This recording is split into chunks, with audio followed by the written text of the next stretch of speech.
আমার মতো কেউ কি আছো যে ইলিশ মাছ খেতে খুব ভালোবাসো? আমার না খুব ভালো লাগে ইলিশ মাছ খেতে।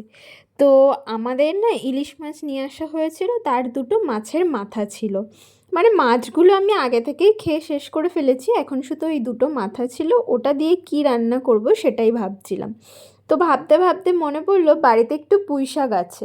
তো পুঁই শাক দিয়ে মাছের মাথা দিয়ে একটু করে দেখি, কখনো আমি ইলিশ মাছের মাথা দিয়ে পুঁই শাক খাইনি। এই ফার্স্ট টাইম আমি ট্রাই করছি।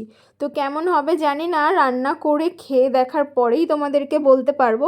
তো আমি আগে সব সবজিগুলোকে কেটে গুছিয়ে নিয়েছি, আর জানো সব থেকে বাজে কাজ আমি কি করেছি? তোমাদের সাথে তো শেয়ার করব বলেই দিলাম, কিন্তু আমি না রান্না করার পরে ভিডিওটা নিতেই ভুলে গেছি।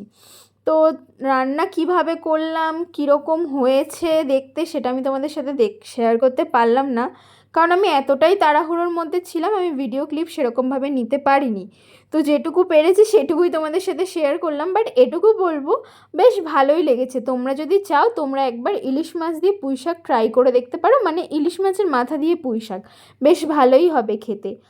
আর এই সমস্ত কিছু করার পরে আমার না গাড়ির পেছনের চাকাটা লিক হয়ে গেছিলো, সেটাই তোমাদের সাথে ভিডিওতে শেয়ার করলাম। ভিডিও কেমন লাগলো জানিও।